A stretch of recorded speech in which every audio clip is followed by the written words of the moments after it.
Good evening, everybody, and welcome into Fifth Quarter Extra. I'm Simone Eli alongside Gerhard Mathangani. We just wrapped up our show just about 20 minutes ago over on the air, WKRG News 5, Fifth Quarter, of course, and now joining you for Fifth Quarter Extra. We enjoy this every single week as the high school football season, Week 3, just wrapped up, and boy, the name of the night was rain, Gerhard. I think every coach during practice at some point does a wet ball drill. And, obviously, if you've never been to football practice, they literally just, if it could be a 100-degree day, and they just dip the balls in just as much rain, as much water as they possibly can, and just have guys play for it. This is the reason why. Yeah, no doubt. And it was wet everywhere. Let's take a look at what this looks like out there, guys. It was rough conditions. Look at our photographers out in the trenches. I mean, they were getting it done. We had guys out at more than 15 games everywhere along Mobile and Baldwin County, just absolutely killing it. Our team of people in fifth quarter is over 20 people between in-house folks and out in the field as well. Gerhard, you were out at MGM and Daphne. Let's just go straight to it. Why don't we? As that was our game of the week, man. Yeah, this was a huge one here between these two programs. And this is one of those games where I think both teams felt like they had something to prove coming into it. 1-1 for MGM after beating Gulf Shores last week. Shondell Harris, a great play from him there. Shows the physicality of this football game a little bit later on. He gets the first touchdown of the game. As Broughton brings that one in for the touchdown. But this was kind of a game that I think that the defenses and special teams really played a part. And we saw that was kind of a theme of the entire night. This is a big special teams play here. Shamar Elston with a nice play there on fourth down. They would capitalize right after that. So it's like the defense and the special teams really helped out the offenses, and the ones that can keep their offenses in short field situations, just like we saw here, those are the ones that had a lot of success. MGM had a 14-0 lead, ended up winning this one 21-8. So a really nice win here, the first win in the region for the Vikings. Yeah, and I think that if you're Zach Golson and company, this game's going to give you a lot of confidence because you feel good about what you did against Gulf Shores last week, but you also have to keep in mind that was a Gulf Shores team that was out without their quarterback, Judd Harris, and that's just the truth of the matter. And so when you go up against a team that is in your region, so to start region play alone is going to make you feel good, but I would argue that these are the best two teams in Class 7A Region 1. And Baker, depending on what that offense is going to look like under Juan Johnson over, the next few weeks and things, again, you can't really today's not a good measuring stick for what you can do offensively, but I feel pretty strongly that was part of our reason why it was our game of the week, because I think that though this was the first region game for both programs, this is going to have a significant impact on what the region standings could be 10 weeks from now. MGM obviously won it a year ago. Daphne was not even a playoff team, but I think that Kenny King likes what he has coming back. Yeah, certainly. And I think that just like with Ed Bloodworth doing a lot of forecasting, we have to do a lot of forecasting here as far as to where these two teams are. And we spread the love around too. Yeah. 100%. I think we doing what I think, and I agree with you, that these two teams will neck and neck. I will not be surprised if this is either 1-2, 1-3 in this region here. And so going into this game, you knew it was going to be big, and then you had to play against the elements as well, and I think the MGM really handled that. Yeah, if you're just tuning in, this is Fifth Quarter Extra. Gerhard and Simone joining you. Producer Pat working here tonight as well as we bring you kind of the extended version of highlights here along the Gulf Coast. We're going to keep things moving. We're going to stay in Class 7A and head over to Alma Bryant, where the Hurricanes welcomed in Fairhope, and Fairhope looking for a big win. Obviously, Alma Bryant as well after falling to Baker in their opener last week. A shout out to Bryant for honoring Deuce Bear, the Theodore cheerleader who tragically passed away last weekend. But when you look at the action in this game, another sloppy one for sure. Turnovers and just look at that. I mean, first of all, that was impressive. That should probably be one of our plays of the week. I'm not sure what that cheerleader's name is, but wow, he's killing it, man. You got to give him some love here. Look at that. But nonetheless, a sloppy one out there for the Canes and the Pirates. Yeah, and shout out to Keith Turner, who says in the chat, and I think it's a great point. Shout out to the defensive special teams, because those are the two factors of the game. I think when rain comes into play, that's where you see it. And these highlights, and you can only get what you can get at these football games, just happen to be 3 turnovers.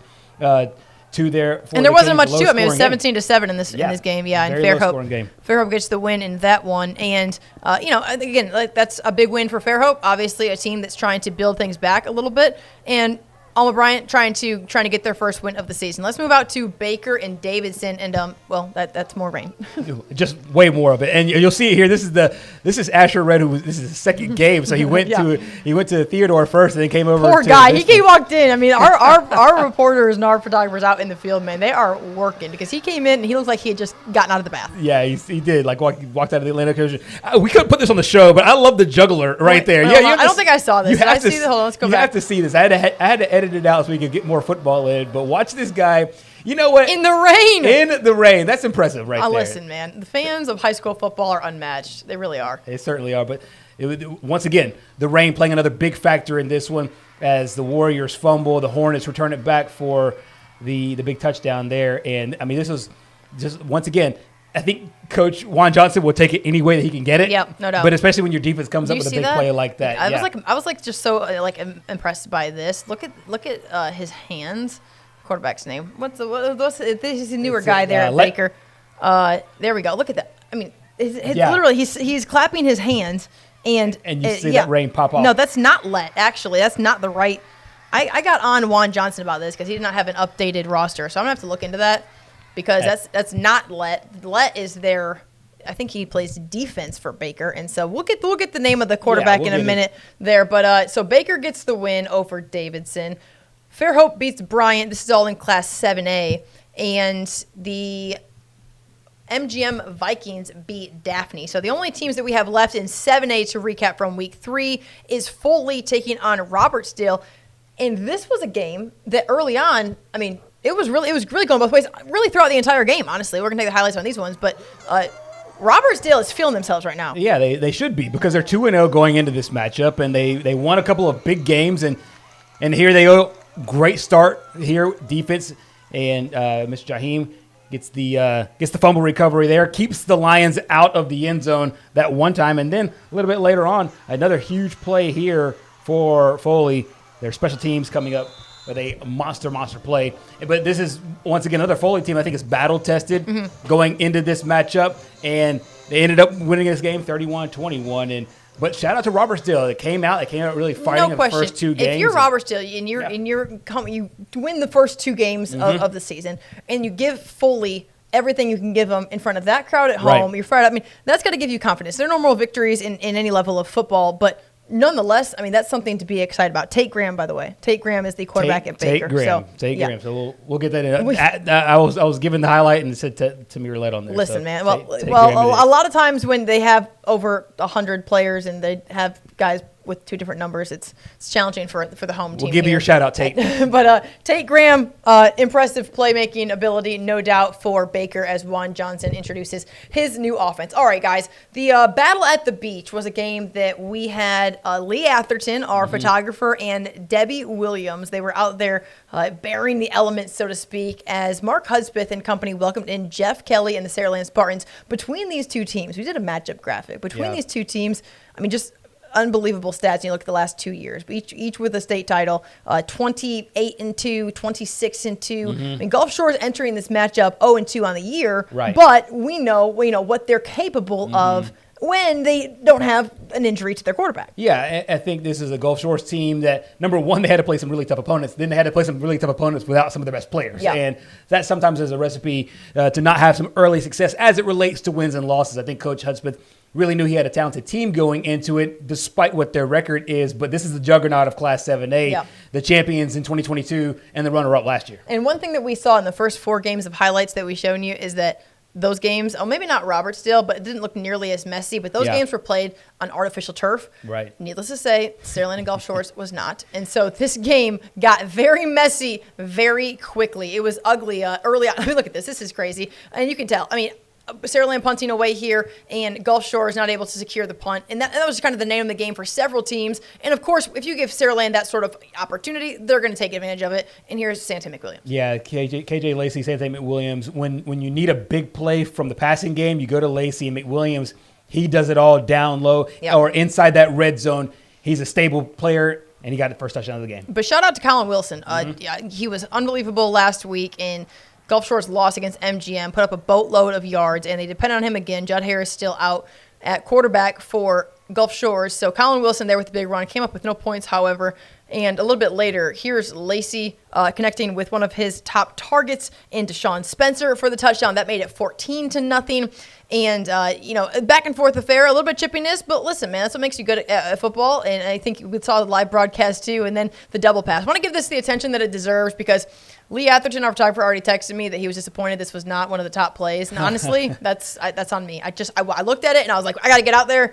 And I forgot to put it in there as a top play option. This was definitely one of the top plays of the week because if you're throwing the ball twice in one play in these conditions, it probably deserved to be in there. I think there's a lot of people who wouldn't throw it, who would get hesitant to throw it once, much less twice. And I think you made a great point on the air that this could be a little not quarterback battle, obviously, but a situation where he can get himself into a quarterback spot. There is absolutely no doubt that Dylan Alfred, the Ole Miss wide receiver commit for Saraland, can throw the ball pretty well because that was impressive, no doubt. All right, guys, several comments are coming in. If you're just joining us, this is Fifth Quarter Extra. Simone and Gerhard joining you as we do every Friday evening to recap an exciting week of high school football. Have some folks wanting to shout out Wolfpack Nation, so why not just go right to it? Because Viger is the truth, y'all. Yeah. And we already knew that they were a couple of years ago when they had Mackenzie there, but Mackenzie's back, and Mackenzie's back. And Mackenzie's offense. Mackenzie's offense is back with it. The offense is back. With a new quarterback. Galore. Yeah. Sammy Dunn did not take him long to be able to get into this offense, to understand the ins and outs of it, and then get on the same page with his wide receivers. But it's easy to do when you have a ground game. Or green pants. Well, when you have Carlos Benjamin Jr., the green pants will get you He's into not wearing the end zone. green pants here, but he don't need green pants to get it done because this dude is so fast. And, I mean, it's just unbelievable. I've been calling him green pants for forever. We got to find out where that nickname comes from, by the way. Honestly, I don't even know the answer to that. But I don't know what else to call him now. At least, he was wearing the right number, or was he back to wearing? He was back. I think he was back to one. He's back to one because that threw us for a loop last week. Yeah, he was wearing 17 last week. And we're like, who is 17? We said on this show last week, who is 17? And I'm like, had to call some inside screaming sources. Inside the newsroom. And then we called our sources within Viger, and they let us know that's the same guy. But we did the process of elimination where it was like there's like nobody that fast on the Gulf Coast except for him. Few people in the state of Alabama that are that fast, and Green Pants is one of them. And he led them to a victory, 60-0, the final score. Yeah, a baller, no doubt. And so a big win for for Viger, but no knock to LaFleur. I mean, they gave UMS everything they could handle. Coach Jackson does a really, really good job over there. And so, again, I think that there are several teams that a win is a win, right? And this is kind of what they're taking in stride in week 3. And then there are teams that say, okay, here's the growth that we're seeing in this program. And LaFleur is one of those teams where it might not look like on the scoreboard yet, but how far it's come in the time that even you and I have been covering the teams as close as we have, it is significant. You can just see that. Yeah, we always known for the longest that Coach Jackson is a great coach. So we know the X's and O's, being able to get his guys just mentally and physically prepare for these football games is one thing. And as you mentioned, Viger's a really tough football team. So it might take a little bit to show up on the field, on the scoreboard, but as far as just their resolve overall, we saw it last week, just 7 days ago in that game against UMS, right? A really tough battle. And I expect them to continue to fight as the season rolls along. All right, some folks mentioning the Toros. Daniel Lombard mentioning the Toros. And listen, talk about the Toros. There was some, listen, look at this play. All right, we're on the hill in Spanish Fort. One of the greatest atmospheres in the area. You got the fireworks. And talk about fireworks. Aiden Schamberger hits our guy Nemo Hickson. Wow. And does he ever, hold on, we got to replay that. This is one of our play of the week options naturally.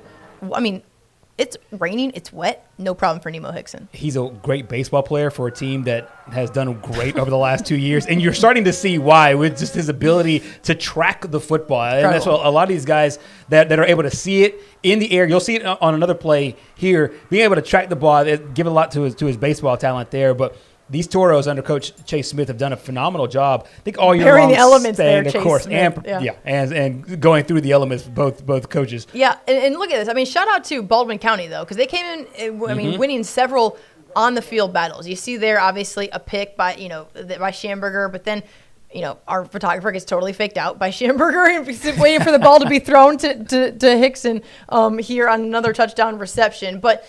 Listen, when it's sloppy like this, you don't really expect teams to air it out that well. So kudos to Spanish Fort because they continue to do that throughout the entire game. Well, run that last play back. I think one of the things you have to appreciate about this is check out how much rain is is going on at the time, it's and how long that ball is in the air. So how much rain is in his eyes as he's trying to track this football. It hasn't been thrown yet. Dan thought it was thrown, and now it's thrown. Okay, there it is. But yes, I mean, still, we're talking like 60 yards down the field. But his head is up the entire time trying to track that football. So, and congratulations, and shout out to Nemo Hickson, because, I mean, not only is he a great player, he doesn't have huge size, and even he'll tell you that. I saw him at a 7-on-7 last year. And he says, obviously I'm not a big guy, but he can certainly make a big impact on a game. Big playmaking ability, and that matters, no doubt. So that is one of our 3 options for Play of the Week. So you can vote on that. It's live on our website, the Cart Doctor Play of the Week. So be sure to check that out and to vote. We will announce that on Monday. If you're just tuning in, 5th Quarter Extra, Simone, Eli, Gerhard, Mathangani, and producer Pat joining you this evening as we wrap up week 3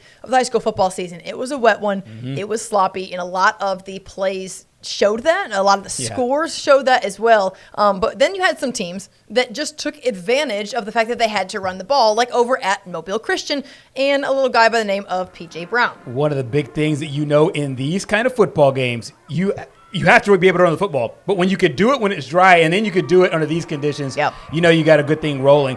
They start off with the passes. Damian Gaston gets out and first touchdown of the game via the throw. Yeah, and impressive playmaking, no doubt, right off the bat. And they went to the air, when they could. And then on the run, I think, continued. And that's when PJ eventually went to work. But that touchdown there was Samaj Law from Gaston, and then PJ Brown. And these back-to-back, several plays that we had from this game. This is the one that actually went on the air. But just unbelievable speed and elusiveness there by P.J. Brown. He's a guy that we talk about every single Friday, I feel like, almost. And Mobile Christian opening up their home schedule with a huge win over a Satsuma team that's feeling good about themselves right now after 2 wins. Yeah, they have to be feeling good, because not only did they get 2 wins, but they're rolling in with a lot of confidence, a lot of momentum. And I think Mobile Christian, they're still in that phase where they were testing themselves and making sure that they really are, the defending state champions. Obviously, it's a different classification, bumped up to 3A or bumped up to 4A after winning the 3A state championship last year. Yeah. So getting to face Satsuma, a team that was in 4A last year, a team that knocked on the door of the playoffs, I think that's really a big confidence boost there for the Leopards. Yeah, and still a total shout out to the Gators and where they are trending as well, no doubt. All right, we have to get to Williamson, because I'm telling you, this is a team that is putting some points on the board. I don't know what the average is, but it's got to be like 40 plus for sure. I'll pull up this average. Marcus Cook, you pull up the average. I'll do the highlights right quick. But Marcus Cook, the former Viger coach, now over here calling plays with Antonio Coleman and company. And, I mean, there was just no stopping this team. And I'm really, really excited to see what it looks like a few weeks from now when it comes to what the region standings in Class 5A look like. There's no doubt there's several teams that they still have to go through. There's a lot to get to, so to speak, for Williamson. But man, did they look impressive, and it was super fun to watch. It certainly was. I'll give you a stat right here as these highlights are rolling on that you probably won't believe, but it adds to your point earlier about just how much and how productive this offense and the defense has been so far for Williamson. They're 3-0 on the season. They are outscoring their opponents 145-6. Okay. 145-6 is the 3 scores. So 52-0, 44-6, 49-0 tonight. And tonight, so 49-0 tonight over Alberta. And I don't want to go without at least mentioning some of these guys' names. I just got that script pulled up. My memory is not that perfect, guys. But Alvin Dinkins is at quarterback for Williamson this year. Ellis McGaskian, that's the name that we've heard. McGaskian is a historic name for Williamson football. Right there, Willie Maddox on the touchdown run. So, I mean, how many playmakers do they have on this roster? Like, every one of them, it feels like. Dinkins to the air this time, an unbelievable catch by Keith Donald. And then Dinkins will, read this one and keep it, go around the right side and in for the score. That made it 18-0. It was 20-0 in the second quarter, and then Williamson gets the big win, 49-0. One of the things that Coach Coleman talked about this Williamson football team is how many seniors they have back this year. He thinks they might have double-digit signees as far as college signees. Not all of Division I, obviously, but obviously you have Taj Overton is going to Arkansas. A lot of guys are already committed so far.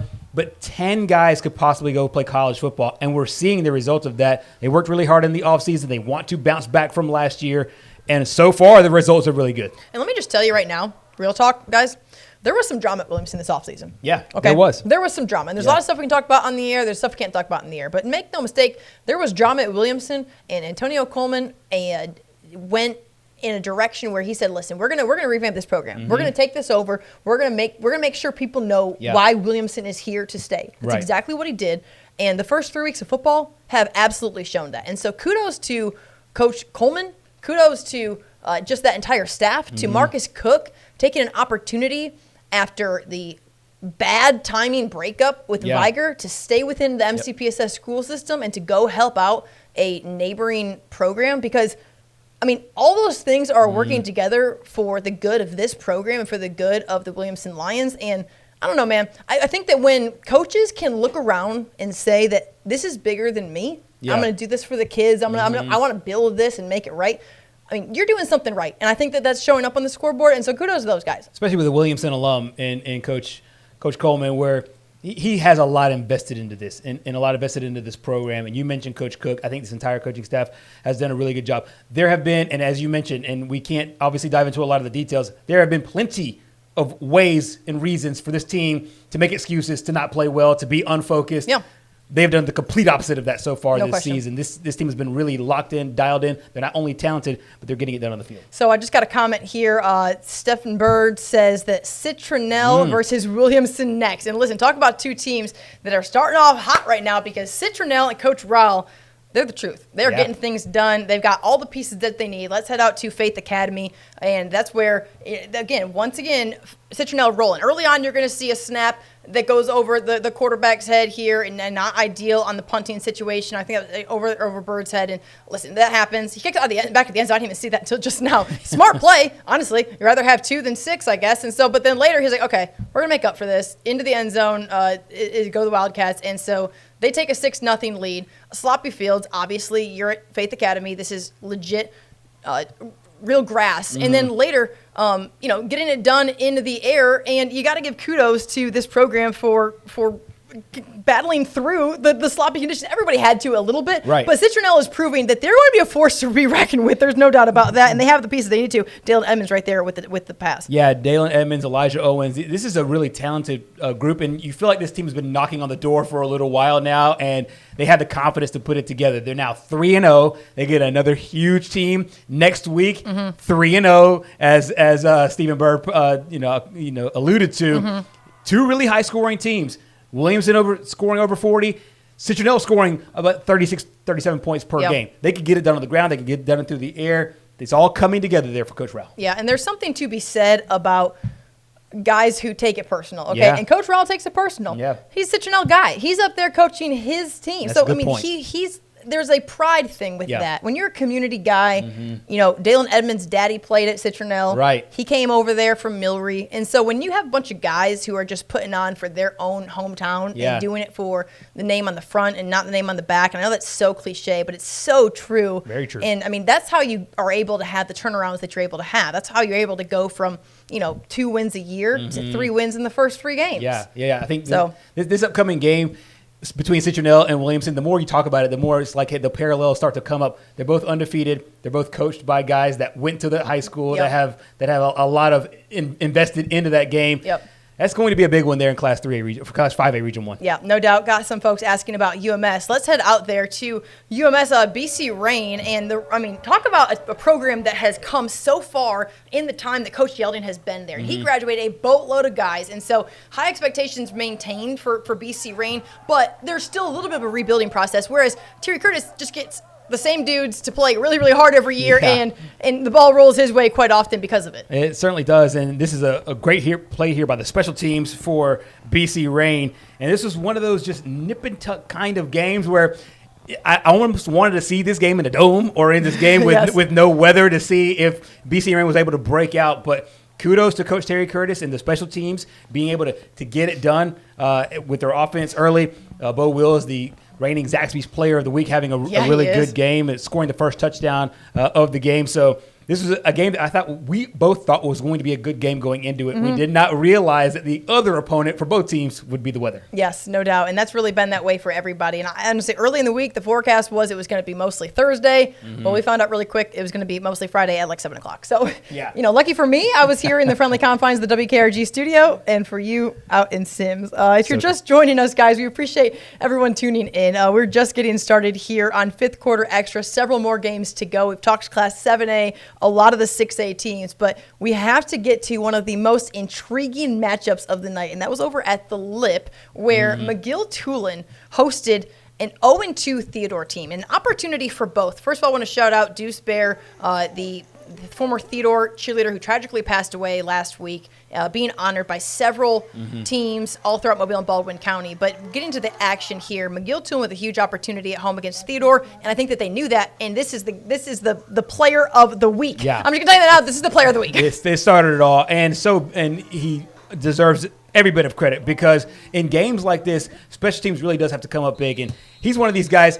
Play soccer, so he's got a leg, but can the snap go well? Can the hold go well? I mean, you can't take anything for granted. Especially Obviously, in those conditions. Yes, absolutely. And so Jack O'Neill is the guy getting it done for McGill. And, we're going to be out at McGill at some point later this week because he made 6 field goals in really, really poor weather to pull out a win 18-16 over Theodore, who lots of folks would argue they were going to be a playoff team. I'm not saying they're not going to be a playoff team. Yeah. I'm saying that they're 0-2 in the region. Right. After losing to Spanish Fort last week, giving them a tough battle, and then falling this week. And so, that's not the perfect way to start. Right. Obviously, you want Steve Mask and company wanting more there. But kudos to McGill-Tulane, who has missed out on the playoffs for a second now, and getting it done on several field goals to win 18-16 over a hurting Theodore Bobcat program. Yeah, and Theodore obviously is a proud program. They obviously had a really tough start to their season just via the schedule. Yep. This was really, really big for McGill-Tulane. This is a team that played Daphne to start the season, and I felt like they had some quiet confidence going into last week's game against Murphy, won that game 32-6. Yep. And then coming into this one, they had to win it in a completely different kind of way, using Jack O'Neill's leg to be able to get it done. But 6 for 6 with 18 points sounds like a basketball stat line for Steph Curry or Caitlin Clark. Honestly, with 18 points all on threes. But true. But it's Jack O'Neill who gets it done, and that's the reason why special teams is so important. Absolutely. And listen, it's not often that we get to honor a kicker as our Zaxby's player of the week. He doesn't even know this. So if you're watching the show, congratulations, Jack O'Neill. We're going to come see you on Tuesday at some point to give you a Zaxby's gift card. I haven't even texted Coach or anything about when we're going to come out there. But listen, it's got to go to him. This is a huge win for McGill-Tulane. This right here is a page-turning win for McGill and for Coach, because when you're looking for an answer and you put in the work week in and week out, and you need that win that says, okay, we're competitive. Yeah. We took the next step. Right. This is it. And you might not have gotten points in the traditional way, so to speak, but you got it in a pretty impressive way considering it was a downpour. And I think you add to that just the confidence they have in Andrew Murchison in the offense, so that they have confidence in what they have going forward. You just add on top of that yet another big weapon. Yep. That's just got to give you immense confidence as they roll through Class 6A Region 1. Yes, it definitely does, guys. Let's keep things rolling. Where should we go next? How about to Blunt in Class 6A Region 1? The Fighting Justin Hannah's Murphy High School over at Blunt tonight. But the Leopards getting it done on the ground. Smart way to go. You can see some rain there on the camera. But Blunt getting into the end zone to get the scoring going, and then they get it done defensively and special teams as well. Yeah, it was Lazarick Johnson getting the touchdown. I remember at Mobile County Media Days, they called him 9-Bolt. And watch 9-Bolt here. Look at this. Coming in with the hit. Okay. So the same guy that hit that got the touchdown got the hit right there. And so do I. I really do hope he's okay. So do I. But that is a special teams play right there. They call him 9-Volt for a reason. He just recharges just like that. It was a nickname that really stuck with me. This was my face when I saw that play. I went, oh, I hope he's okay.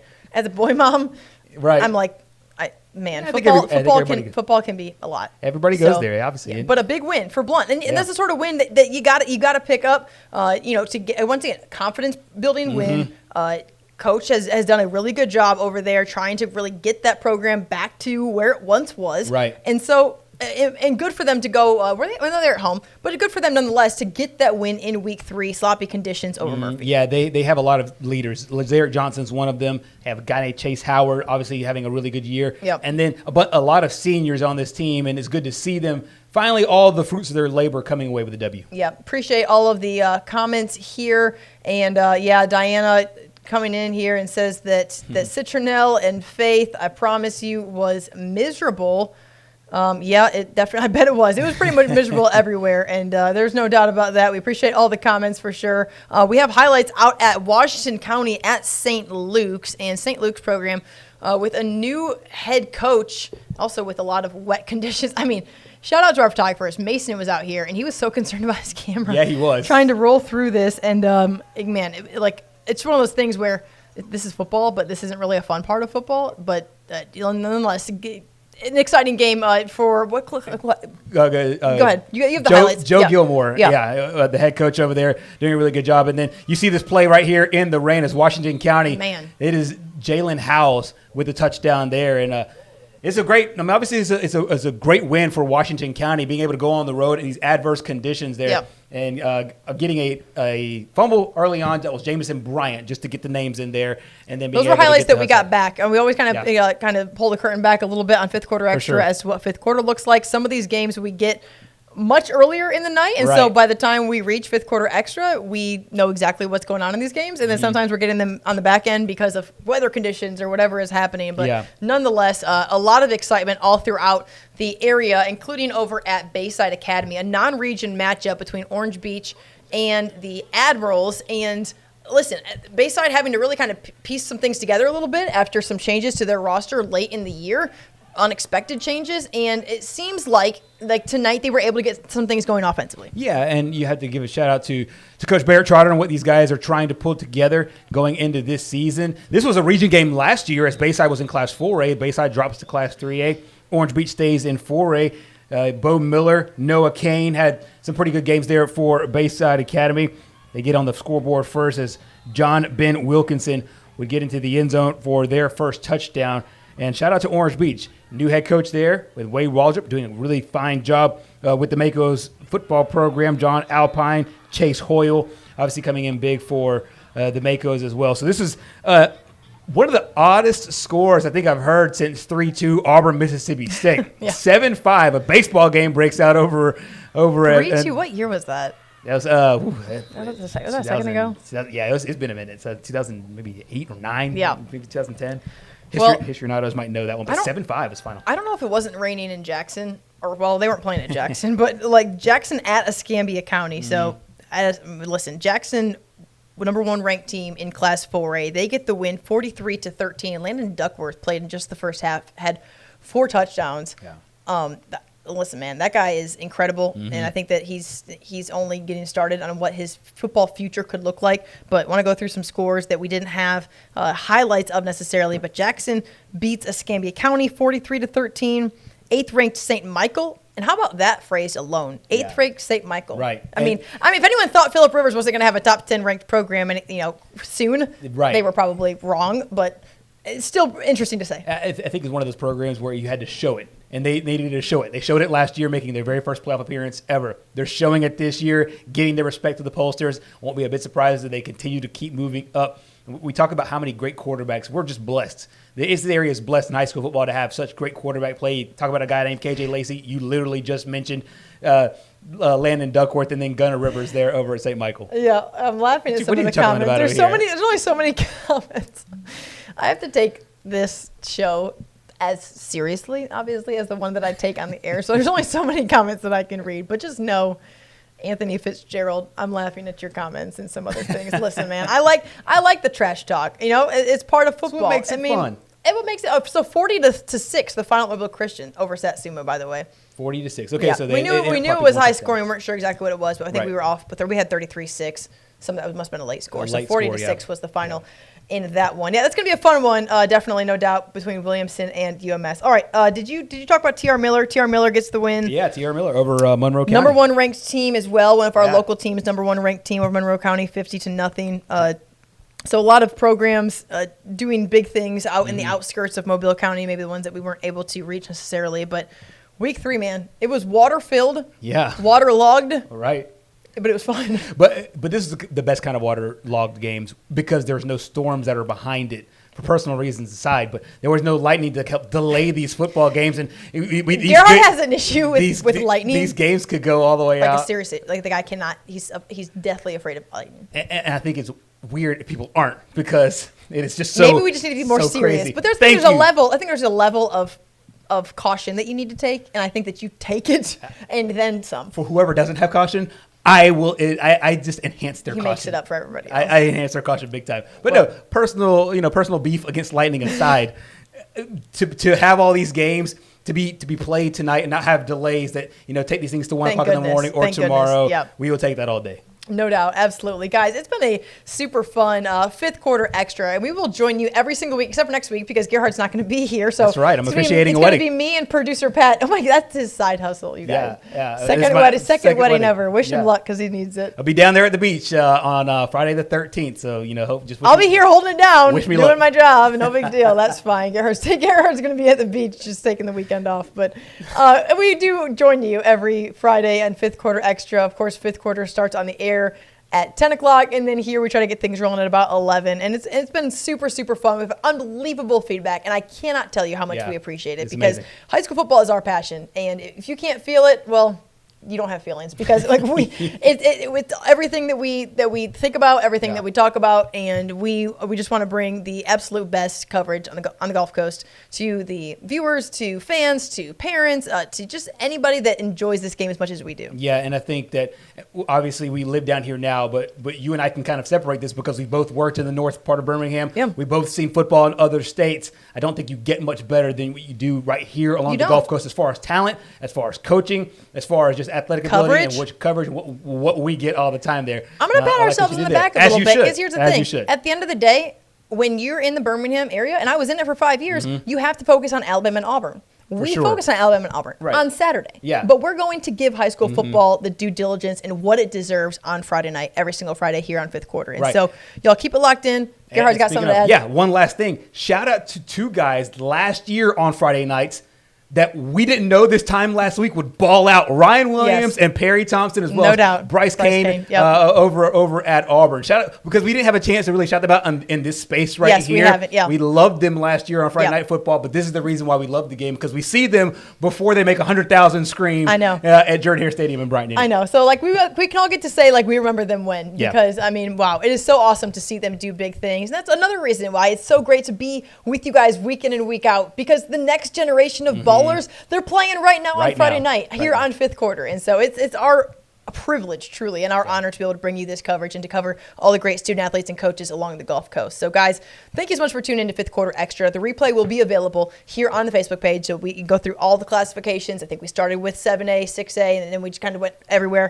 From then, lots of scores as well. We'll have all this on our website. Producer Pat killing it behind the scenes, doing everything that we need on the website as well. Vote for Play of the Week. McGill's going to let me know what time y'all practice on Tuesday because that's our player of the week. I got to hit coach. And guys, we are so excited as we roll into week 4 already. And man, just like that, it flies by every year. Cannot wait. All right, we will see you next Friday. For Gerhard, for producer Pat, and everybody here at WKRG working on the fifth quarter team, I'm Simone Eli, and we'll see you next week.